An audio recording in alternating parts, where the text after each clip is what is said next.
This shop needs to be more mobile, and my first step in that direction is making this vacuum cart. Let's get into it. The vacuum takes up too much floor space for me, and I would much rather have the vacuum and dust collector stacked on top of each other. That, and I want the whole thing on wheels. The first thing I need to do is measure the vacuum and dust bin. It's hard to be super accurate here, so I'm taking rough measurements, erring towards too big than too small. Sometimes measuring in millimeters has its drawbacks. 982, was it 983, 980,000, it's 1,000 now, that's close enough. With rough dimensions figured out, it's time to cut the corner pieces. These will be the vertical pieces to hold the, mind your head you idiot, whole thing together. I'm cutting these down to size on the miter saw.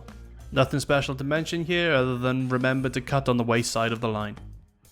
Cutting those 4 down has left me with 4 corner posts and a bunch of offcuts. I figured out that I need 6 660 and 6 710s to make the whole thing. So I'm trying to find those lengths in this pile of lumber. No, it's timber, you got told off for this the other day. If I throw in an extra 1x2 batten that I had lying around, I'll have enough to do this job. And now it's time to chop it all down to size. And now we have a pile of wood that's ready for assembly. I'm going to show you how I attach each piece first. I'll overlap the pieces, ensuring the edges are flush, and stick the square against it to make sure it's, square.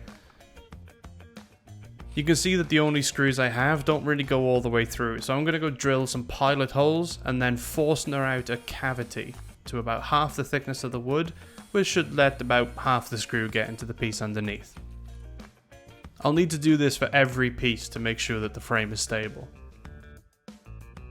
And one final check with the square before driving the screws home.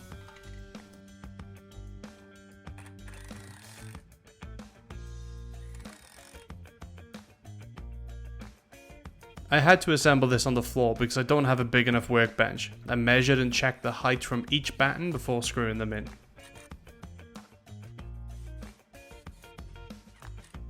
And then this happened. The tops of the battens don't line up because the bits of the wood are at different heights. I measured from the bottom to the underneath, so those bits are even, but the tops are a bit off. I got the square and drew a line around the side to give me a new top to aim for from the smaller batten. I simply took it off, lined it up to the new line, and screwed it back on.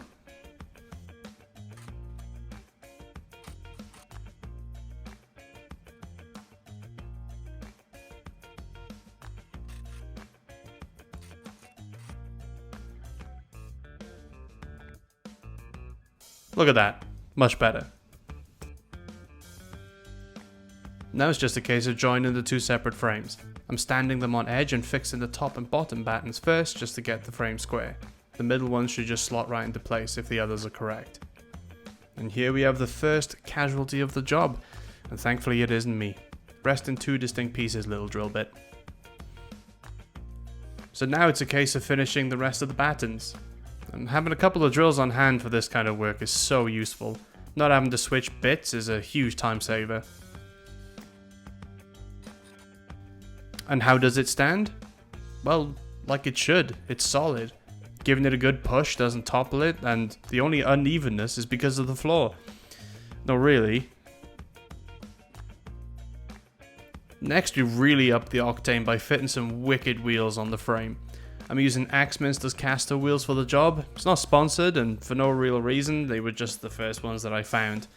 Slap a few screws into these in the base, and we're looking at the world's weirdest trolley that still handles better than Tesco's ones.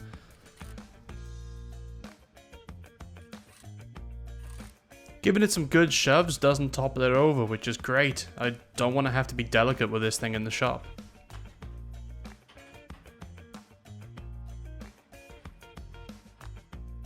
Finally, we add some lumber. I told you it was timber. To give me a base to pop the vacuum and dust collector on. I'm cutting up some spare TNT I had lying around to form the base. I didn't need to do the whole base, just enough to give it some stability. I want to keep the weight down on this beast.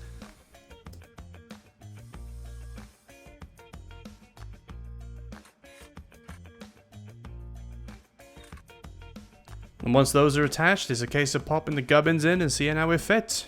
And it does. Woo! Final touches, I added a cut of curtain rail to give me somewhere to hang the hose when it's not in use. And I added another rod in the back to hang the loose cabling. Here we go, let's test fit it, and it fits. It nearly didn't though. I've got to be honest with you, there's less than 10 millimeters between the edges of the two benches there. Calculated. And hey, what do you know, it still works. The suction is definitely stronger after cutting the hose down to something like a third of its original length. Wheels, I can drag it to whichever machine needs it, and hopefully the improved suction will keep the shop dust free. And that's about it really. I think I made it a bit too wide, all things considered. I didn't save much space in the original housing area for the vacuum, but it's much more mobile, so I can just wheel it out and around the shop. Much more useful, even if it is, in hindsight, comical to look at. If you liked the video, please don't forget to like and subscribe, it helps the channel out a lot. We've just passed 300 subscribers, so we're well on our way to that 1000 goal. Let me know what you think in the comments below. I'll leave you with some of the footage of me trying to find a pose for the thumbnail.